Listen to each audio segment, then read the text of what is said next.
Kita ke berita lainnya, Tribuners, alasan kakak adik ini rela sembunyi dalam kardus demi temui ibu di Saum Laki. Ini kabar terbaru mereka. Ini kabar dua kakak adik yang nekat sembunyi untuk bisa pergi ke Saum Laki, Kabupaten Kepulauan Tanimbar, dari Pelabuhan Yosudarso Dobo, Kabupaten Kepulauan Aru. Kedua kakak adik bernama Maria Van Numbi, 24 tahun, dan Magdalena, 12 tahun ini ternyata hendak menemui ibu mereka.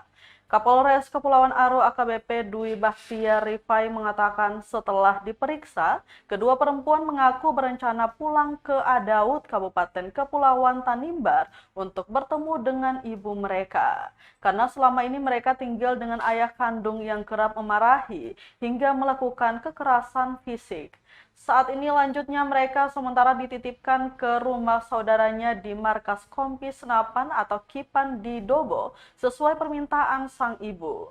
Lanjut dikatakan penitipan kakak beradik ini hanya sementara saja, sembari menunggu jadwal kapal tujuan Saum Laki.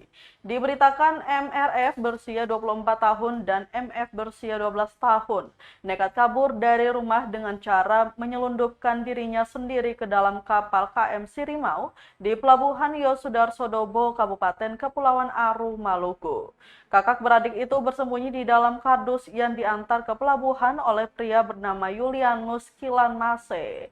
Upaya penyelundupan itu terjadi pada Sabtu 22 Oktober 2022. Namun aksi mereka gagal setelah buruh pikul yang mengangkut kardus itu ke kapal merasa curiga dengan kardus yang bergerak-gerak.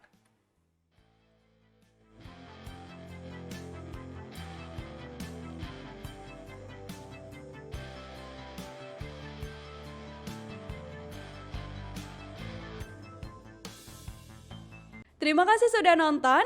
Jangan lupa like, subscribe, dan share ya.